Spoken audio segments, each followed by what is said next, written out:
कौन सा अटेम्प्ट था आपका? फर्स्ट। अटेम्प्ट। हाँ जी। कितने क्वेश्चन किए मैम?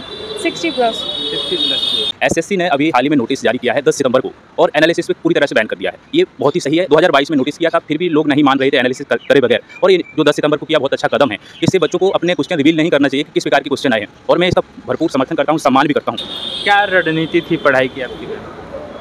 फिलहाल तो मैं देखने ही आई थी, मैंने अपने 2 मंथ्स की थी। जी जी। तो इसमें मैंने रीजनिंग पे ज़्यादा फोकस दे रखा था और इंग्लिश पे। अच्छा। और जीएस थोड़ा बहुत जो भी मतलब बेसिक्स पढ़ा था मैंने, पॉलिटी वगैरह जो कोर सब्जेक्ट्स होते हैं ना ह्यूमैनिटीज़ के, उस पर फोकस किया था मैंने। मॉक टेस्ट कितने दिए आपने? मॉक टेस्ट मैंने ऑलमोस्ट 20 दिए। हाँ जी। तो क्या ध्यान देना चाहिए, जैसे सेल्फ स्टडी करते हैं या कोचिंग लेते हैं? प्रैक्टिस। जी, प्रैक्टिस। All the best. कैसा रहा पेपर? अच्छा था। कौन सा अटेम्प्ट था मैम? थोड़ा सा बताइए, कौन सा अटेम्प्ट था? सेकंड और थर्ड आई थिंक। कितने क्वेश्चन किए मैम? मैंने तो 78 अटेम्प्ट 78। अच्छा, तो मॉक टेस्ट का क्या रोल होता है, कितने आपने दिए थे? मॉक टेस्ट का भी अच्छा होता है, प्रिपरेशन हो, टाइम मैनेजमेंट हो जाती है और भी बहुत प्रैक्टिस हो जाती है। कोचिंग ली थी आपने, सेल्फ पढ़ा था? Self study. सेल्फ पढ़ने में क्या क्या ध्यान देना चाहिए आपने? क्या ऐसा प्रॉपर सेल्फ नहीं बोल सकते, जो ऑनलाइन कोचिंग वगैरह हो जाती है बेसिकली। कोई टीचर के कुछ बैच होते हैं, जैसे मेरा मैथ का थोड़ा वीक है तो मैं मैथ्स का थोड़ा। कितने घंटे अपने पढ़ाई को दे पाते थे आप? ऐसा प्रॉपर तो नहीं पता मुझे।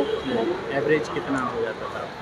पर 7 to 8 7-8 घंटे डेली का हो जाता था? हाँ, मतलब ऐसा कंटिन्यूसली भी नहीं बोल सकते, बीच बीच में। अच्छा, कितने महीने से या सालों से आप तैयारी कर रहे हैं? मैंने अभी मास्टर्स कंप्लीट किया जैसे। अच्छा। तो ऐसा रेगुलर में नहीं है कभी, मतलब वो बस ऐसा टेस्ट आता है तो दे दिया ऐसा है। अच्छा, क्या कहेंगे एस्पिरेंट्स से जो तैयारी कर रहे हैं? Best of luck. Paper easy आ रहा है बेसिकली, जो आगे आने वाली शिफ्ट्स वगैरह हैं पेपर इजी आ रहा है, अपने कॉन्फिडेंस रखें, प्रैक्टिस वगैरह और अच्छा, बेस्ट ऑफ लक। क्या उम्मीद है अपने आप से? क्लियर हो जाएगा। All the best. Thank you. कितने क्वेश्चन किए? 83। 83। अच्छा, तो कोचिंग ली थी, सेल्फ पढ़ा आपने? सेल्फ। मॉक टेस्ट का क्या रोल होता है? मॉक टेस्ट दिए थे आपने? मॉक टेस्ट इम्पॉर्टेंट होता है। कितने मॉक दिए थे आपने? मैंने अप्रॉक्स 25 to 30।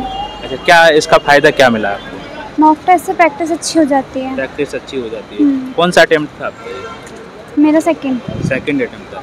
अच्छा, ये बताइए कि जो आपकी रणनीति पढ़ाई की, कितने घंटे आप देती थी कम से कम? 8 to 9 hours। 8-9 घंटे डेली का देती। कितने महीनों से, सालों से तैयारी कर रहे हैं? 2 years। 2 साल से तैयारी कर रहे हैं। क्या कहेंगे एस्पिरेंट्स से जो तैयारी कर रहे हैं, और किस प्रकार से आपकी रणनीति रही? मैं तो बस यही कहूँगी, मॉक टेस्ट रेगुलरली लगाना चाहिए, और बाकी आप अपना self study is the best by YouTube and by online platforms and all. Thank you. पूछ सकते हैं कितने क्वेश्चन, कैसा क्या कैसा रहा पेपर? पूछ सकते हैं। हाँ जी सर जी, पूछ सकते हैं कैसा रहा पेपर आपका? पेपर बढ़िया रहा जी। थोड़ा सा इधर आ जाइए, थोड़ा सा, एक मिनट लेंगे। हाँ जी सर, क्या नाम है सर आपका? सागर जी, कैसा रहा पेपर? पेपर बढ़िया रहा जी। पेपर बढ़िया रहा। कितने क्वेश्चन किए आपने? 81। अच्छा, क्या रणनीति थी सर पढ़ाई की आपकी? मेरी पढ़ाई तो अभी वैसे चल रही है, वैसे भी मतलब जहाँ मैं बहुत पहले से कर ही रहा हूँ प्रिपरेशन। CGL की मेन फोकस मेरा CGL में ही रहता है। अच्छा, CGL में रहता है। तो ये अटेम्प्ट कौन सा था आपका? ये मेरा दूसरा अटेम्प्ट है। दूसरा अटेम्प्ट था। तो पहले अटेम्प्ट से इसमें क्या आपने अंतर देखा है? मतलब अगर हम करंट, जैसे अगर हमें GS वगैरह में है तो अगर हम अवेयर रहते हैं करंट अफेयर वगैरह से, जी आराम से कर सकते हैं। अच्छा। हाँ, तो जीके को आपने कैसे किया था? जीके को वही हमारे पास सोर्सेज हैं बहुत सारे, जैसे कि स्टडी IQ या फिर कई सारे यूट्यूब के चैनल्स हैं, वो है। फिर कुछ बुक्स, मैगज़ीन वगैरह पढ़ते हैं हमारी, मंथली मैगज़ीन, वो सब है। अच्छा। और क्या मैसेज रहेगा सभी के लिए? बहुत सारे बच्चे डिमोटिवेट भी हो जाते हैं, क्या कहना चाहिए? नहीं, देखिए, डिमोटिवेट जो होते हैं उनके लिए मेरा यही है कि एफर्ट करते रहना है। और देखिए, निराशा तो कभी किसी को, मतलब हर मोड़ पे हर चीज़ तो किसी को नहीं मिलती है, लेकिन ये है कि अगर हम मेहनत करेंगे तो सफलता ज़रूर मिलेगी जी। All the best sir. अच्छा, कैसा रहा पेपर? पेपर तो ठीक था। कौन सा अटेम्प्ट था आपका? सॉरी अटेम्प्ट कौन सा था आपका? अभी हाँ मॉर्निंग की 9 से 10।